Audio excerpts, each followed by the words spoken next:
Welcome to Jamaica Magazine. I am Theodore Henry.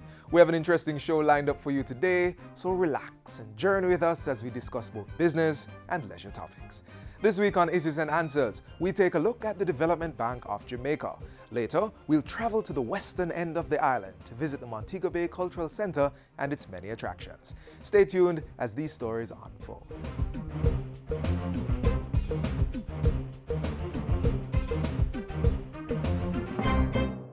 On our roads, remember, take time, be courteous, drive good, walk good.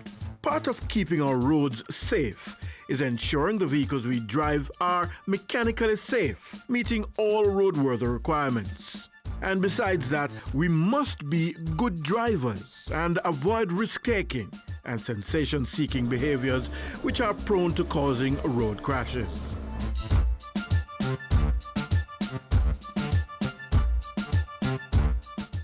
The Development Bank of Jamaica provides opportunities for citizens to improve their social and economic standings. This week, we will zero in on the DBJ's Credit Enhancement Facility and their role in the ICT and BPO sectors.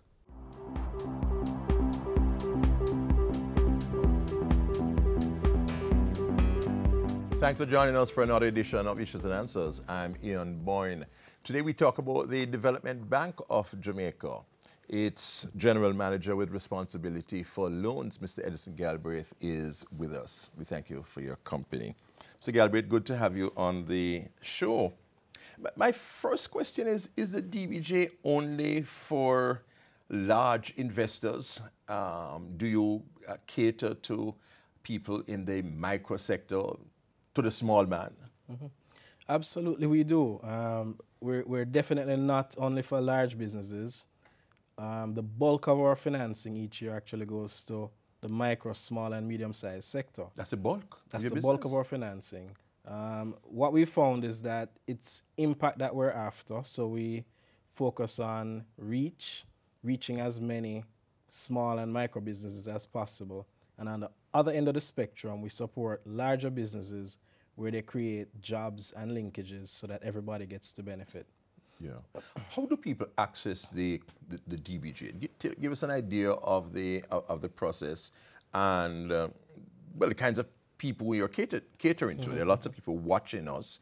They have business ideas, but they don't know how to finance those ideas.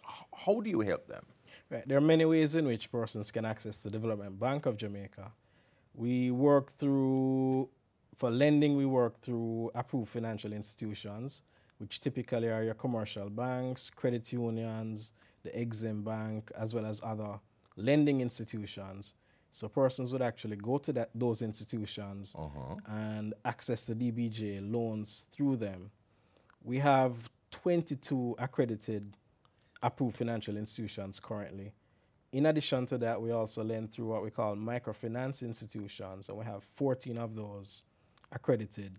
And those are lending to people every day using DBJ funds. Outside of that... So people do not come to you directly for the funding then? Not for micro, small, and medium-sized enterprises, and certainly not for most of our large lending.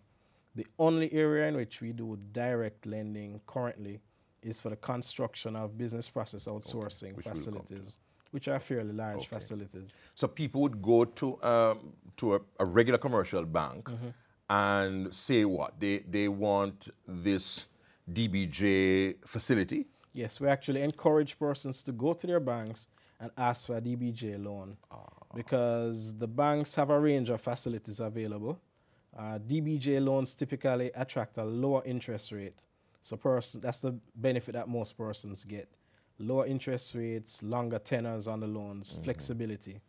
DBJ also has products such as the guarantee program, where we will actually guarantee a portion of the loans that people receive, small and medium-sized businesses receive at the commercial banks. You guarantee that? Yes, we guarantee up to 80% on small loans. That's loans below $6.25 million. Up to 80% you guarantee? 80%. And why we do that is because we recognize that small and medium-sized businesses very often don't have the collateral that the banks typically need, such as real estate or other such assets. So they actually need some support. Very often they're leasing or renting space, and they, to get working capital and equipment, they need support.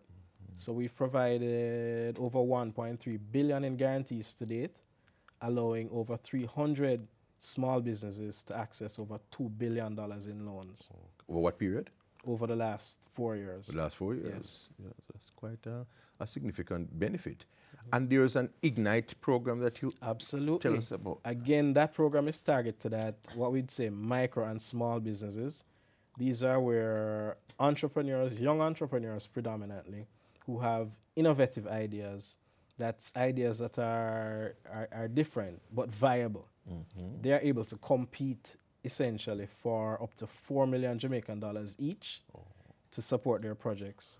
To date, I believe we've approved over 30 such grants, allowing these entrepreneurs grants. This is grant money. Is grant money? We're having gone through a process.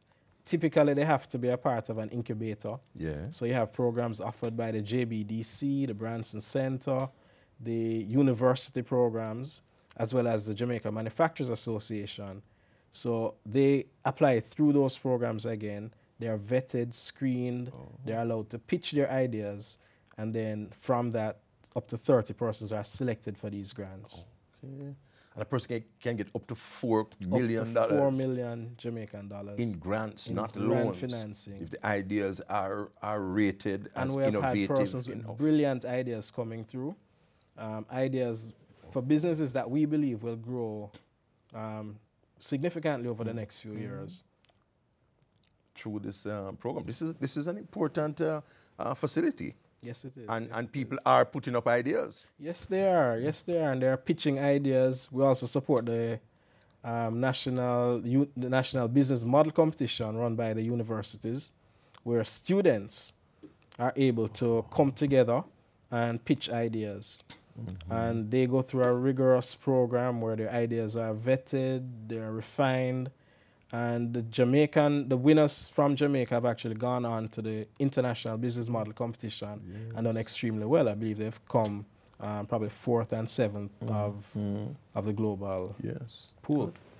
So the Development Bank of Jamaica is having its impact in terms of encouraging entrepreneurship, making available resources to persons who are would-be entrepreneurs or who are entrepreneurs.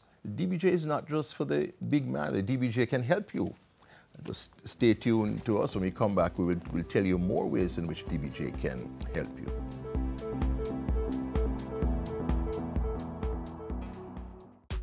The business process outsourcing BPO sector, employing more than 6,000 Jamaicans, putting the youth at work. The kinds of work we are doing right now in Jamaica through our 40 companies established in this industry include applications like Netflix, applications like Amazon. So you're speaking to people about their credit cards. We are doing applications like tech support. So if you have a problem with your iPhone, iMac, or laptop, technical questions, those questions are being answered in some of our BPO operations. That's not a sweatshop. The local BPO industry, creating employment, boosting the economy.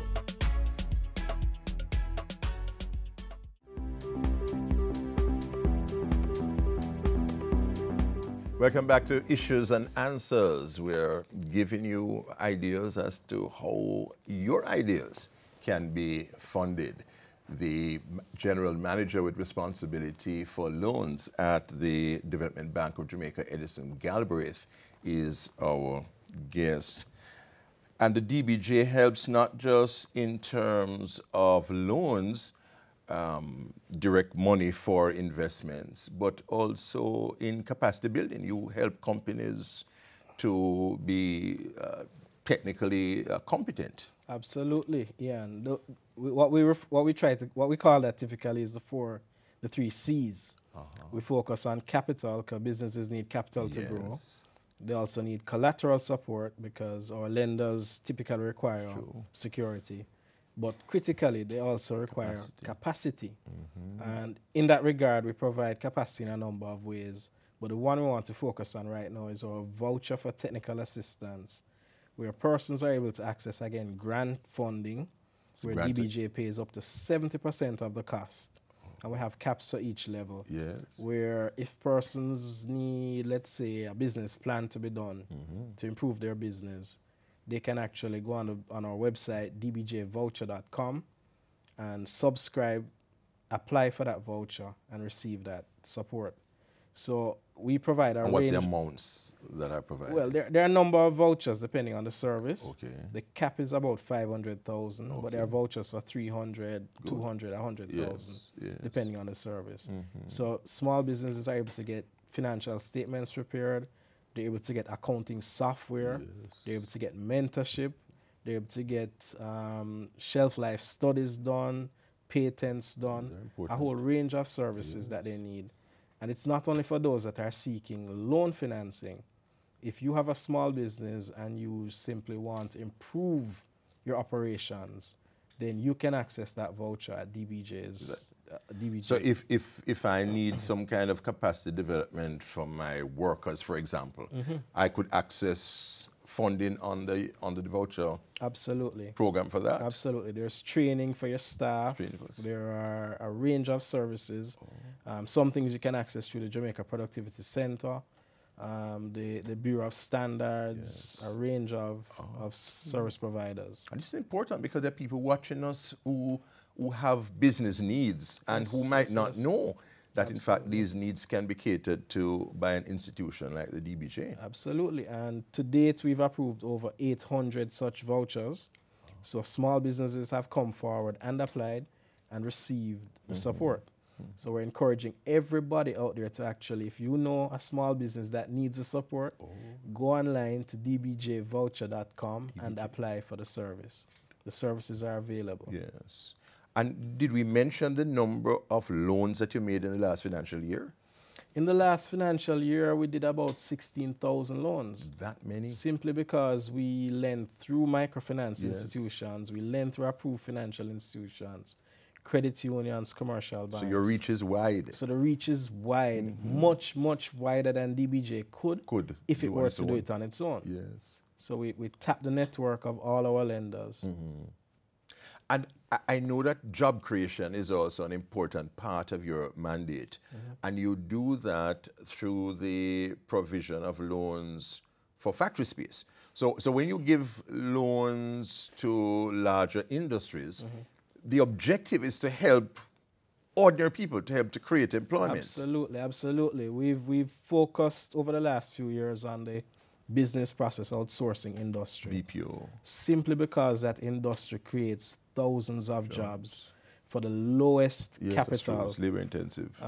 When we compare it to other industries, it's a fraction of the investment cost, but the jobs that it creates are amazing. To date, we have lent over $65 million to create, and let me give you... That's like doing Jamaican, if you can do the calculation. Let's say 8 billion. 8 billion at the current exchange rate. And that has facilitated over 850,000 square feet of space with the ability to employ 20,000 persons. We've completed about, just under half of that space has been completed of those projects, and they're currently employing up to over 6,000 persons already. It's amazing when you go in one of these facilities and you see a sea of young people working. From the 18 to 24 age group, which is where our unemployment really is highest. And it's DBJ funding, which is creating these facilities. Yes, but the important thing is also that we're pulling in private sector funding. So our 65 million US or 8 billion has actually attracted 105 million in private investment. So we've gotten the developers on board, but also we've been getting the private financiers on board. So 3 of the projects that we've done have actually been funded through our commercial banking partners. So we not only have the private developers now coming on board and building out space, but now we have the private sector banks coming on board and funding that space directly. So we see our role as a catalyst to get all of this done. So the public-private partnerships is an important model in your development It is suite. a very important model throughout what DBJ's activities. We're not there as government to, let's say, fund everything, but our role is to encourage the private sector to come on board and make it easier for them to stimulate growth and development. Yeah. Another key thing about the BPO industry is not only it creates jobs, but linkages. So it's amazing when you see the transport providers, the food service for 1,000 persons is incredible. Yes. Those opportunities that are being created for small and medium-sized businesses by the BPO industry. And it's an industry where the provision of factory space is important, because sometimes there are investors who want to come in and they don't have the time to be building out factory space. They want to know that the space is available. So if they want to come in, you know, right away, they can do so. Absolutely. Typically, the lead time when an operator is coming to Jamaica is 3 months. Of course. They need that space to be ready. The space then, yes. So what DBJ did, we took the risk of going ahead and building the space ahead of the time. Right, of course. And typically these spaces take 12 to 18 months to be constructed. But the good thing is all the spaces that we've built to date have been fully leased. They're current on repayment, and they're employing thousands of people. Excellent. So we believe that the program has been a tremendous success, and we're encouraging our private partners to come on board as well. So the DBJ is really having an important impact on the economy and on the social welfare, because by facilitating employment, you do that a great deal through supporting the micro and small enterprise sector, and by directly supporting the BPO sector. Yes, through all our avenues, capacity building, collateral support with our guarantee program, and providing capital for businesses. The DBJ, an important institution of development. Its general manager with responsibility for lending, Mr. Edison Galbraith, has been our guest on Issues and Answers. Next week I'll be back. Until then, Ian Bourne wishing you a pleasant day.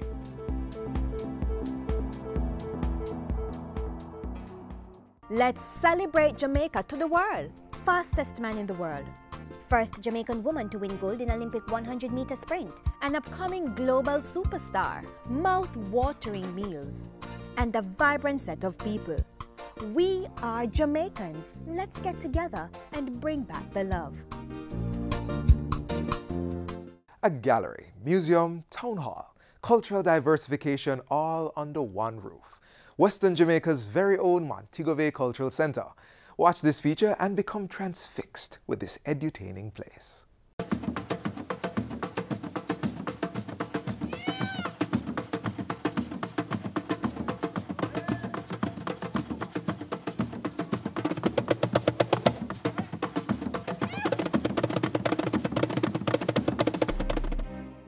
The Montego Bay Cultural Center opened its doors on July 11, 2014.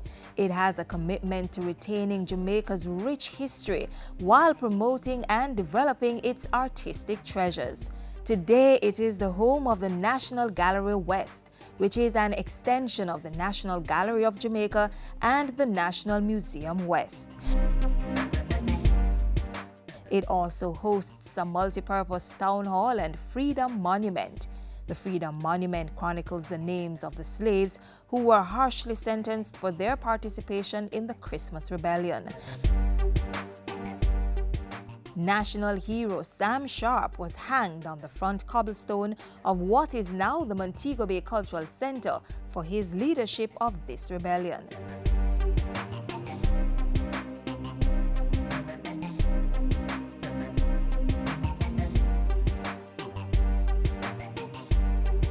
The Montego Bay Cultural Center focuses on edutainment. The experienced staff is equipped with the knowledge and enthusiasm to ensure your experience will be memorable. One of the main goals I think all the entities and the cultural center itself has is the concept of edutainment. It's really not just about educating but also entertaining, making it not a place that needs to be a chore to visit for our school constituents. Through an influx of cruise ship passengers along with local visitors, the center experiences a growing number of 800 to 1,000 visitors on a monthly basis. The National Museum West has an assortment of artifacts that speak to the history of Montego Bay and the wider Jamaica. Exhibits like From Montego Bay to the World capture the development of the city from the days of the Taínos onwards to independent Jamaica. Other exhibits spotlight important groups like the Rastafarians. When one moves to the National Gallery West, Jamaica's rich cultural heritage will continue to unfold through artistic creations. Along these walls, visitors will find works by Montego Bay-based artists Michael Lester and Marcia Biggs. Views from this spectacular interactive projection exhibit by David Gums from Martinique are awe-inspiring. The Montego Bay Cultural Center is aiding the Ministry of Education in reintroducing civics in the curriculum. It has hosted a 2-week summer program for students, facilitating in-depth learning of the arts and/or culture. On your next visit to this dynamic facility, you are encouraged to take along any artifacts, historic information, or personal items that you may be willing to contribute to Jamaica's historic archives. The Montego Bay Cultural Center is being financed by the Tourism Enhancement Fund, but achieving sustainable funding is its ultimate goal. To help with that, the center operates a gift shop where you can purchase souvenirs and Montego Bay Cultural Center branded apparel. It also generates revenue through the car park, town hall, and the collection of admission fees. Admission to the center is $400 Jamaican or $8 US. Students and teachers enter free. It is opened Tuesdays to Sundays, 9 a.m. to 5 p.m. So what are you waiting on? Visit the Montego Bay Cultural Center today and prepare to be edutained.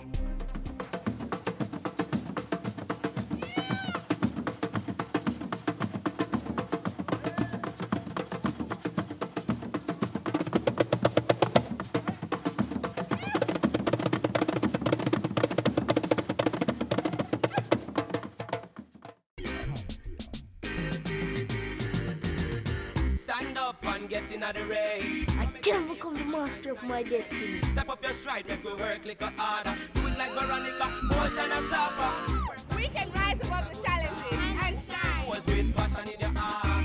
Make a plan and stop all the idling. You think I saw? We reach out the edging. I can, you can. Like our Olympians, every Jamaican can. I say be careful what you teach your little children.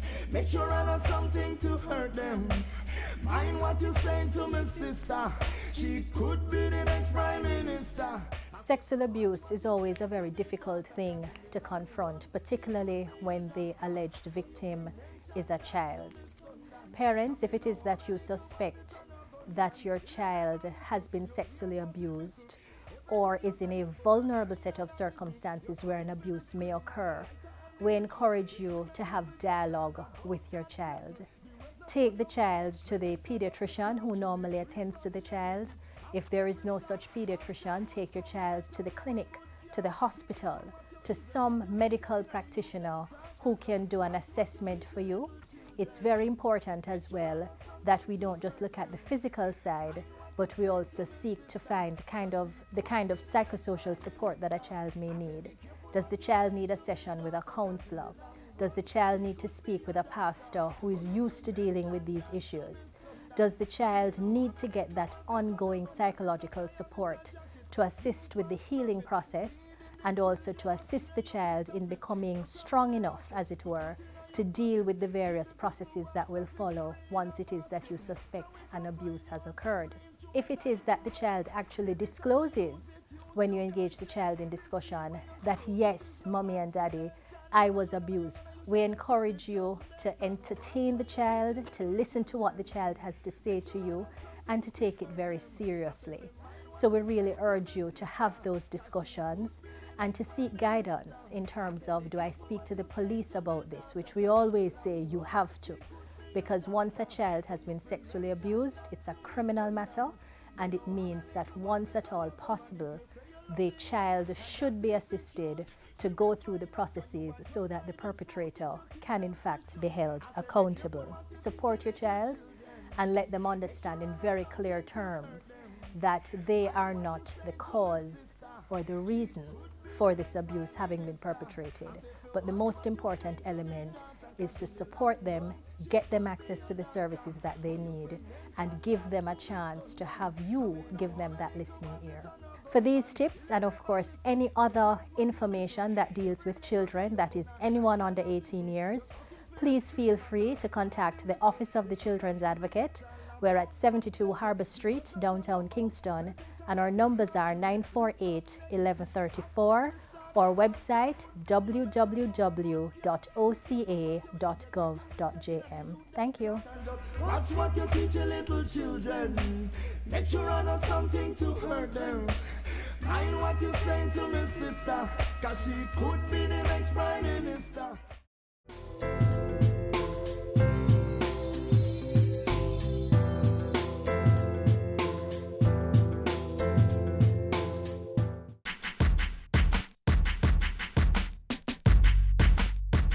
With Father's Day coming up on June 18, it's time to start thinking of ways to celebrate with a special man in your life.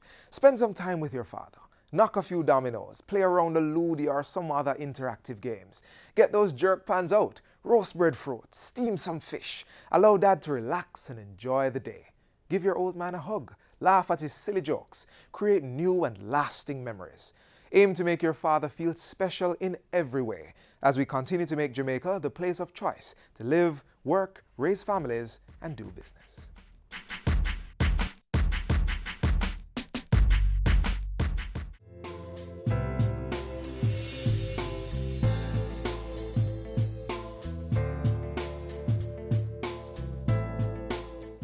Thanks for watching Jamaica Magazine. I hope you found our program informative. We'll appreciate your feedback, so send them to Jamaica Magazine at jis.gov.jm. Take a trip to our social media pages on Instagram, Facebook, and Twitter, and stay informed on the go. You can also visit our website, jis.gov.jm, for more information. On behalf of the entire production crew, I am Theodore Henry.